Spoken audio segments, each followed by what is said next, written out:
Éric, bonjour. Donc on vous présente plus, hein, Bah, quand même, plus grand magicien de tous les temps, Bah, par, ça, par, c'était, par le talent et pas par la taille, ou l'inverse, je sais ouais, c'est plus. ce que je disais à l'époque quand j'ai commencé il y a 25 ans, je disais par la taille, pas par le talent. Et c'était mon signe de reconnaissance. C'est toujours intéressant quand il y a un dessin très très évident d'un artiste, parce que même si tu connais pas son nom, tu savais le grand magicien avec les cheveux en l'air, et on savait que c'était moi. Donc voilà. Et voilà. Alors tu as l'habitude de... On se tutoie, Oui, oui, hein, oui. tu as l'habitude de remplir des salles. Alors pourquoi un événement comme ça, un peu plus intimiste Bah, écoute, c'est pas si intimiste que ça, parce que finalement, au fur et à mesure, on fait un week-end, on doit recevoir presque 500 personnes par, 400-500 par date. C'est un mini zénith en 2 jours. On fait 4000 personnes, donc c'est pas si petit. C'est vrai que moi, c'est vrai que je joue en zénith. En zénith, c'est entre 4000 et 6000, mais c'est vrai que c'est en une séance. Là, on le fait en 8 séances. Et puis, c'est plutôt l'aventure. En fait, il y a plein de raisons.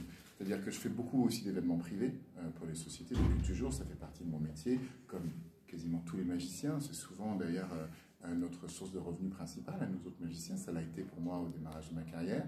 Et je trouve que ce rapport aux événements privés ou aux événements, en tout cas pas de billetterie classique, ben, ça permet de rencontrer un autre public.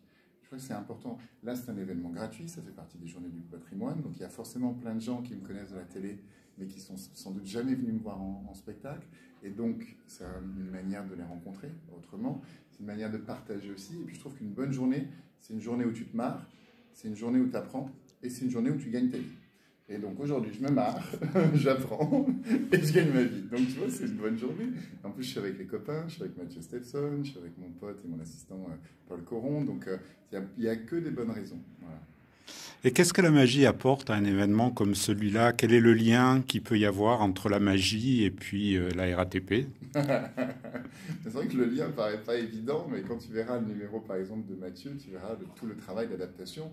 Et c'est aussi quelque chose dont on est quand même assez habitué, nous autres magiciens, c'est quand même d'adapter nos numéros pour des événements privés. Donc de construire un numéro exprès avec soit notre propre matériel adapté, soit les grands classiques qui s'adaptent au fur et à mesure. Donc il y a toujours un moyen de créer du lien.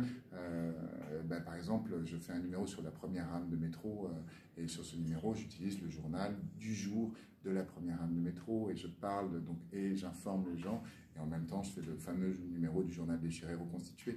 Donc évidemment, la magie, finalement, discute de tous les autres arts. C'est ça qui est absolument merveilleux avec la magie. Et puis, pour moi, et puis nous, on appelle la magie quelque chose, enfin, on utilise ce terme générique de la magie pour désigner notre art, mais en réalité, la magie a un sens beaucoup plus large que celui de notre art d'illusionniste, de prestidigitateur, d'escroc honnête, puisque les gens savent qu'on utilise des escroqueries.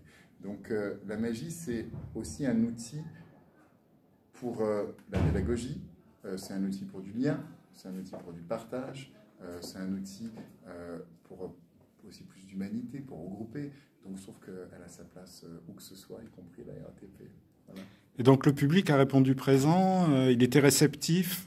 Oui, vraiment, je crois que les Journées du patrimoine précédentes, ils ont organisé le même nombre de séances, ils ont mis des semaines à réunir les gens pour remplir leurs séances. Et je crois que cette fois-ci, en quelques minutes, toutes les séances sont parties.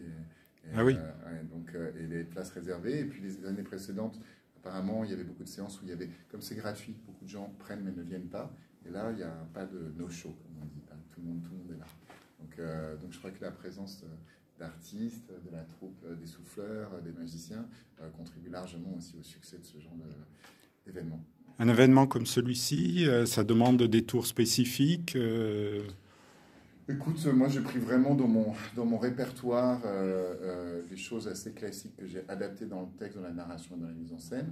Mais mon pote Mathieu Stepson, tu verras, lui il s'est cassé la nénette, il a quand même été prendre pendant tout son vendredi, il s'est baladé dans toutes les lignes de métro parisienne pour prendre des photos pour faire sa prédiction. Moi j'étais un tout petit peu plus fainéant, mais sans doute aussi beaucoup plus occupé vendredi que lui. J'ai pas pu, j'étais en tournage avec les inconnus, enfin c'était un autre délire. Mais donc oui, il y a des créations de tours, tu verras, et puis il y a des adaptations de tours qui sont vraiment, encore une fois, font partie de notre métier. Un petit tour pour conclure, non? Je vais disparaître. Merci. Merci, au revoir et bon week-end.